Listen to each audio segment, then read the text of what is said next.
Alright, so whenever you make a stabbing tip, there's two ways to do it that I know of, and that is with open cell or marine foam or yoga mat. Open cell is softer and nicer, but not necessarily good for plasti dip weapons, because plasti dip weapons, when compressed, the plasti dip and foam wrinkles a lot, so you don't want too much compression whenever making a plasti dip weapon, because it'll make it look very wrinkly in the future. Unfortunately, I don't have a new one to show you to look at as far as yoga mat goes, but this you can get at Walmart for about 20 bucks. It's about half an inch thick as usual. It has this wavy pattern on it, and it's very squishy. It's pretty firm, but still squishier and softer and nicer than blue foam. Although more expensive, you're only going to be using a little bit of this at a time. So what you're going to do is you're going to cut out a strip of 1 3/4 like you've always done. We're going to put 2 layers on the tip. So we'll start with cutting it out, and we'll continue from there. Okay, the 3/4 is cut out. What I'm going to do is I'm going to make it a little bit over the edges here. We're going to make it to about like there, so whenever we trim it down, cover up everything that we need to. Do that like so. Got the first layer. You want the second layer to be a bit larger than the first one. I'd probably say by about that much or so, because the second layer is going to turn out being smaller when laid over the top. The first layer goes over like this. Second layer goes over like this. Luckily enough, since we put extra there, it turned out a little bit larger, therefore fit right. So this part is completely optional. I just do this because it makes me feel better, in all honesty, but the little ridges that you see on there, I like to cut them down. I like to cut them to where it's nice and flat, but that's just me. There is no real reason to do this because it still adheres to the DAP very well. In fact, yoga mat adheres to DAP so well that you can barely rip it apart once it's together. It's very, very difficult if you try. To where this part, not necessary, but if you'd like to, you can go ahead and do it, but I'll fast forward through it real quick.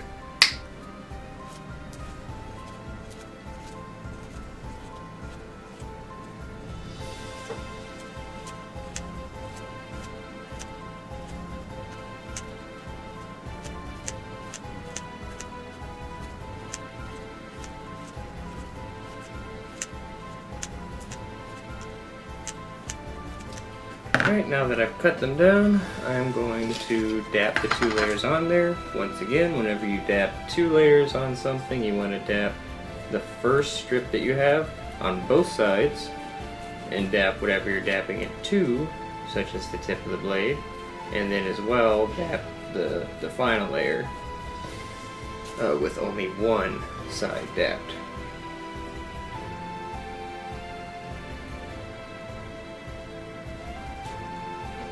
That one double-sided, put it on the side.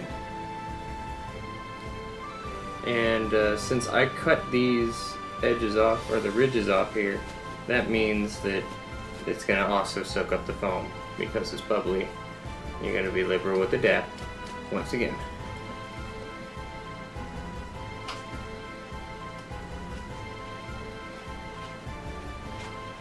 After this, we wait for about 5 minutes for it to dry. I timed it a little while ago. It's a little more than 5 minutes. It's like 7, maybe 10, as I said before at most. But it all depends on how I applied it, what surface I'm applying it to, and what part of the day even it is, because some parts of the day are warmer than whenever it's night and whatnot. But, see you once it's dry. And finally, what we're going to do tonight is we're just going to put this on there, and then we will continue in the morning.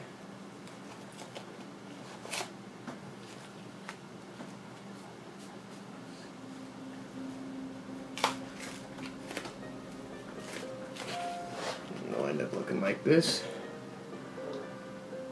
And then that's it for now. The next thing that we're going to do is we're going to take what you built here, this end here. You're going to grab one of your rulers, and you're going to line it up with the blade, and then you are going to draw alongside it and cut off the excess pretty much. We'll fast forward through that.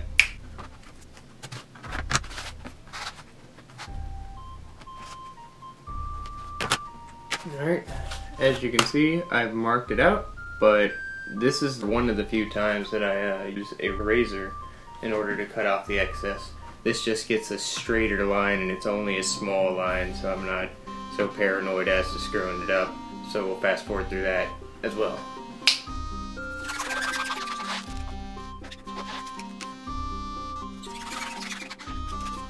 Once we're done with that, it'll look something like this. And now we're going to round out the tips, just like we rounded out this side, in order to make it more blade-like looking. So we'll fast forward through that as well. But this time I'm going to be using scissors in order to cut it out because it's at a curve, and it's hard to cut a curve with a razor.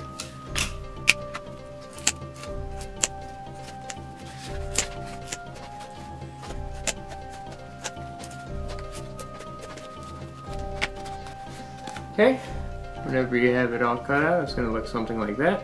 The next thing we're going to do is we're going to trim up the blade. As you can see, the edges are not beveled at all, they're just straight edges. And I do believe that pretty much all the time, beveling edges makes everything look more professional and just a lot better in general. Plus, whenever you get smacked by it, it hurts just a little bit less. So what I do is I take my scissors and I go up to the edge of it. Now if you have a Dremel, you can do that as well, but I just prefer to do it with scissors.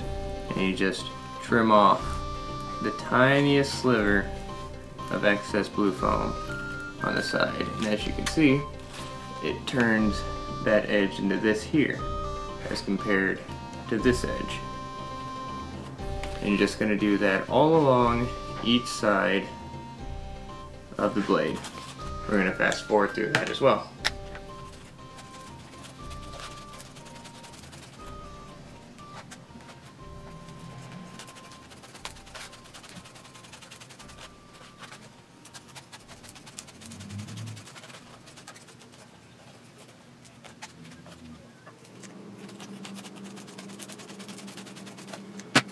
And this is what we turn up with afterwards. It looks quite a bit better, it feels quite a bit better.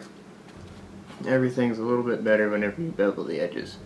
So I really appreciate that whenever they're done. It makes it look a little bit slimmer too, as opposed to if you left the edges, it's going to look a lot fatter. So that's pretty nice. After that, what we're going to do is you marked out your handles beforehand, and sometimes they'll come out uneven, and we're going to cut off the excess and make it a very straight bottom. But you have to find your line, and usually I look at the line through the little holes right there, and you can see the line underneath it, and I just kind of guess as to where it is, and I use my razor to cut off the excess. So I'm going to do that.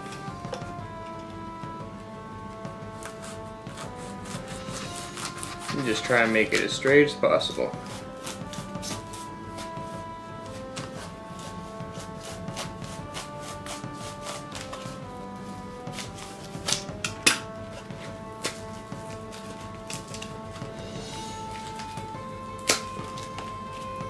And just tear off the excess.